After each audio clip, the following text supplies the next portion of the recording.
Now, this week, the Prime Minister rewarded Hamas and at the same time betrayed our values on the world stage when he went to the United Nations and recognised a Palestinian state.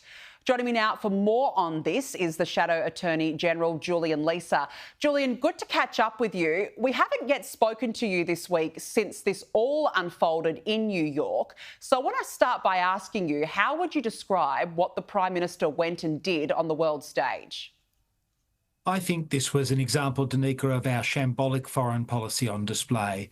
We have abandoned our values and abandoned our friends by this decision. We're abandoning the only Western liberal democracy in the Middle East, the State of Israel, in doing this. We're abandoning our foreign policy traditions, which is that we don't recognise states until they actually come into existence.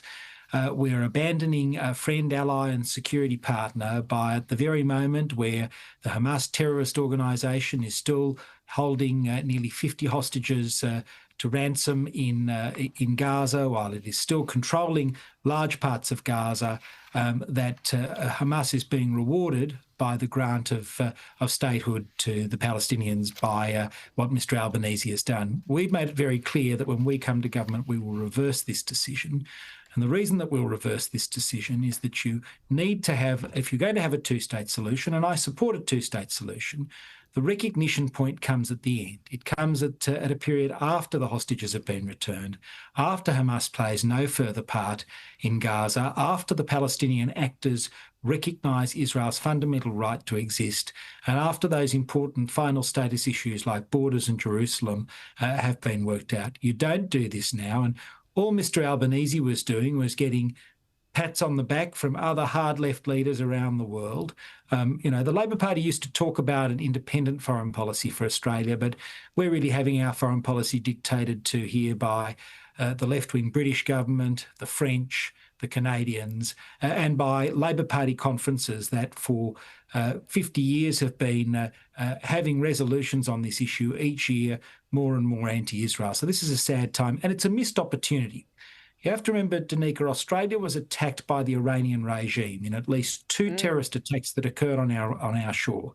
Why wasn't the Prime Minister at the United Nations proposing resolutions condemning the Iranian regime?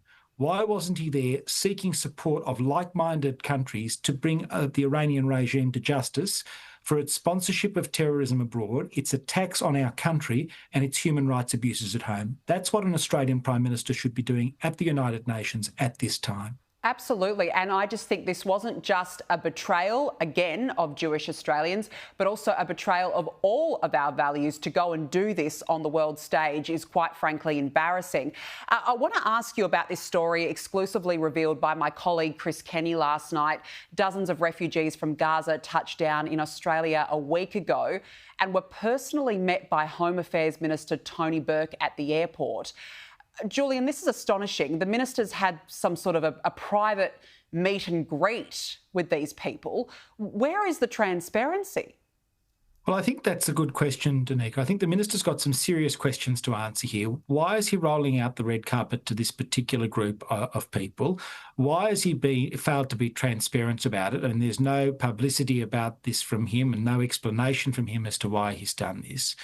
And when you look at the government's shambolic record in relation to people coming out of the Gaza war zone, you'll remember they first created a class of tourist visa for them to bring them from the Gaza war zone. There were real questions about the adequacy of the checks that were being made. Then they tried to create a special humanitarian class of visa for them. Apparently, the minister was personally interviewing applicants.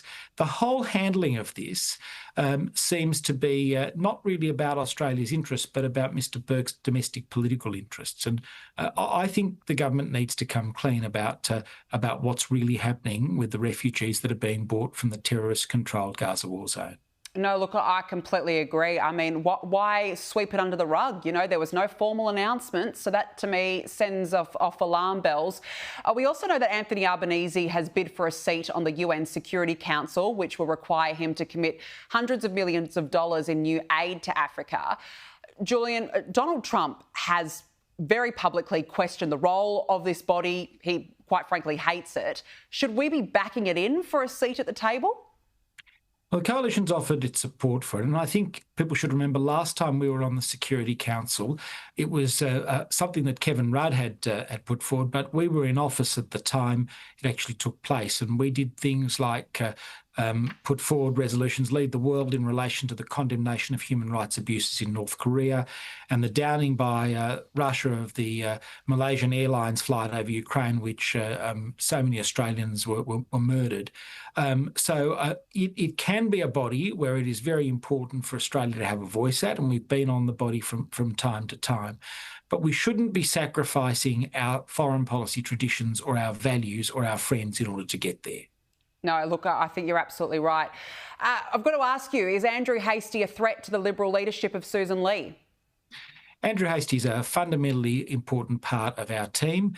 He's somebody who makes a wonderful contribution as the Shadow Home Affairs Minister, and he's somebody that I believe will continue to make a very important contribution to the team. Susan Lee is our leader. We all support the leader in the work that she is doing at this time. I mean, we've in her own words, got smashed at the last couple of elections, and we're in a period now where we're reflecting on where to go. We're looking at the policies that we took to the last election, and we're going through a process now of debating about, where we should go in terms of policies for the future. As we've said many times, our values haven't changed, but our policies need to. And so this is just the process that we're going through at this time. Are you bothered by Andrew Hastie being very public on issues like migration and net zero?